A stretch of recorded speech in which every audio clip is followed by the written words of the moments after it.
വസന്തത്തിലെ ആദ്യ പൂർണ്ണചന്ദ്രൻ അഥവാ pink moon ഉടൻ എത്താൻ പോകുന്നു. ഏപ്രിൽ 12 രാത്രി ഇന്ത്യൻ സമയം 8:22 പൂർണ്ണ പിങ്ക് ചന്ദ്രൻ ആകാശത്ത് ഏറ്റവും പ്രകാശം ചൊരിഞ്ഞു നിൽക്കുക. എങ്കിലും ഇതൊരു സൂപ്പർ മൂൺ ആയിരിക്കില്ല, അതൊരു മൈക്രോ മൂൺ മാത്രമായിരിക്കും. ചന്ദ്രൻ ഭൂമിയിൽ നിന്നും ഏറ്റവും അകലെയായിരിക്കുമ്പോഴാണ് മൈക്രോമൂൺ പ്രതിഭാസം സംഭവിക്കുന്നത്. സൂപ്പർമൂണിൽ നിന്നും വ്യത്യസ്തമായി മൈക്രോമൂൺ എന്ന പേര് സൂചിപ്പിക്കുന്നത് പോലെ തന്നെ ചന്ദ്രൻ ചെറുതും മങ്ങിയതുമായിരിക്കും. പേര് പിങ്ക് മൂൺ എന്നാണെങ്കിലും ചന്ദ്രന് പിങ്ക് നിറം ഒട്ടും തന്നെ ഉണ്ടായിരിക്കില്ല. പിന്നെ എന്താണ് ഈ പേരിന് പിന്നിലെ കാര്യമെന്നല്ലേ? കിഴക്കൻ വടക്കേ അമേരിക്കയിൽ വസന്തത്തിൽ മാത്രം പൂക്കുന്ന പിങ്ക് പൂവായ ക്രീപ്പിംഗ് ഫ്ലോക്സ് അഥവാ ഫ്ലോക്സ് സുബലാറ്റയുടെ പേരിലാണ് ഏപ്രിലിലെ പൂർണ്ണചന്ദ്രന് ലോകം ഈ പേര് നൽകിയിരിക്കുന്നത്. ഇതുകൂടാതെ തന്നെ breaking ice moon, moon when the ducks come back, frog moon തുടങ്ങിയ പേരുകളിലും പിങ്ക് മൂൺ അറിയപ്പെടുന്നുണ്ട്.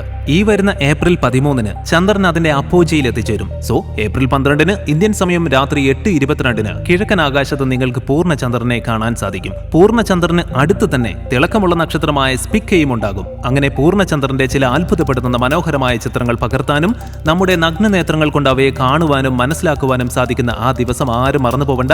ഏപ്രിൽ 12 രാത്രി കൃത്യം 8:22.